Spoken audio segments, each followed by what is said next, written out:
চাঁদপুরের মতলব উত্তরে বিগত সরকারের জুলুম হত্যাসহ বিভিন্ন নির্যাতনের প্রতিবাদে বিক্ষোভ মিছিল করেছে বিএনপি অঙ্গ সংগঠনের নেতাকর্মীরা।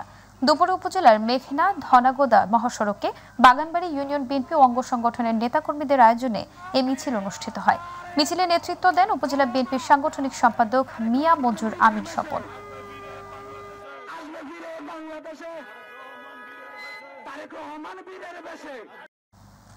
টাঙ্গাইলে জাতীয়তাবাদী জনতা দলের উদ্যোগে জনতার সমাবেশ অনুষ্ঠিত হয়েছে। গতকাল শহরের ভাসানী হলের সামনে এই সমাবেশ অনুষ্ঠিত হয়।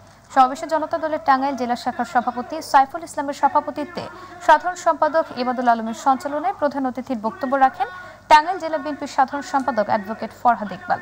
বক্তব্য রাখেন জাতীয়তাবাদী জনতা দল কেন্দ্রীয় নির্বাহী কমিটির সভাপতি রায়হানুল ইসলাম রাজু, জেলা বিএনপির সাবেক যুগ্ম সম্পাদক আবুল কাশেম, জেলা মহিলা দলের সভানেত্রী নীলুফার ইয়াসমিন।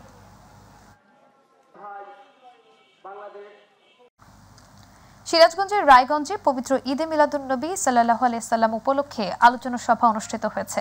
শুক্রবার উপজেলার হাটপাঙ্গাসী বাজারে এই আলোচনা সভা অনুষ্ঠিত হয়। আলোচনা সভায় প্রধান অতিথির বক্তব্য রাখেন সিরাজগঞ্জ জেলা জামায়াতের আমির শাহিনুল আলম। বিশেষ অতিথির বক্তব্য রাখেন রায়গঞ্জ উপজেলা জামায়াতের আমির আবুল কালাম বিশ্বাস, জামায়াত ইসলামের নেতা ও উপজেলা পরিষদের সাবেক চেয়ারম্যান ABM আব্দুস সাত্তার।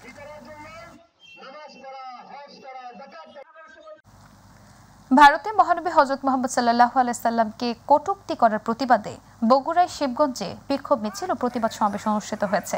শুক্রবার শিবগঞ্জের শহীদ মুগ্ধ স্কয়ার চত্বরে বিক্ষোভ সমাবেশে বক্তব্য রাখেন মাওলানা আবু জাফর, মুফতি হাসান আলী, শাহাদাত হোসেন ও মুফতি মাহমুদ সহ আরো অনেকে। ঝিনাইদহের মহেশপুরে বিশ্বনবী হযরত মুহাম্মদ সাল্লাল্লাহু আলাইহি সাল্লামকে নিয়ে কটূক্তি করার প্রতিবাদে বিক্ষোভ মিছিল ও সমাবেশ অনুষ্ঠিত হয়েছে। শুক্রবার পিপুল বড়িয়া ইমাম ঐক্য পরিষদের ব্যানারে উপজেলার কুসুমপুর সরবপুর বাজার থেকে একটি বিক্ষোভ ও প্রতিবাদ মিছিল বের করা হয়।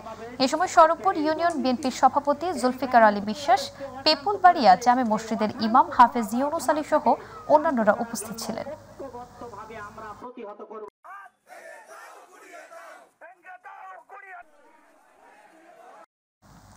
বন্যার্তদের পুনর্বাসন কার্যক্রমের অংশ হিসেবে লক্ষ্মীপুরে ক্ষতিগ্রস্তদের বাসস্থানের জন্য ঢেউটিনে নগদ অর্থ সহায়তা দিয়েছে বাংলাদেশ সেনাবাহিনী।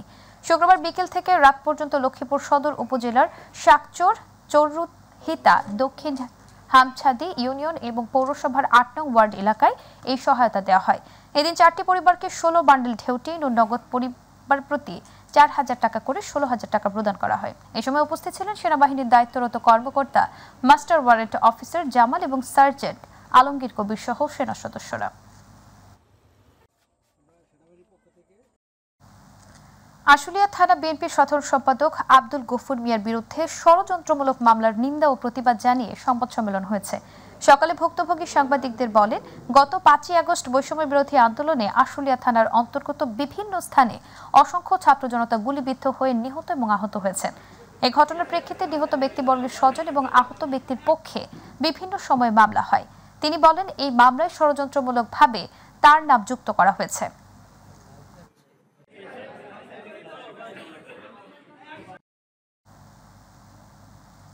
গাজীপুরের টঙ্গীতে বিএনপি চেয়ারপারসন বেগম খালেদা জিয়ার রোগ মুক্তি ও সুস্থতা কামনায় মিলাদ ও দোয়া মাহফিল অনুষ্ঠিত হয়েছে। গতকাল এরশাদনগরের দলীয় কার্যালয়ের সামনে যুবদল নেতা কামরুল ইসলামের সঞ্চালনায় অনুষ্ঠানে বিএনপি ও সহযোগী সংগঠনের নেতৃবৃন্দ উপস্থিত ছিলেন। মাহফিলে দলের প্রতিষ্ঠাতা জিয়াউর রহমান ও ছাত্র জনতার আন্দোলনে নিহতদের রুহের মাগফিরাত এবং বেগম জিয়ার রোগ মুক্তি কামনায় বিশেষ মোনাজাত করা হয়।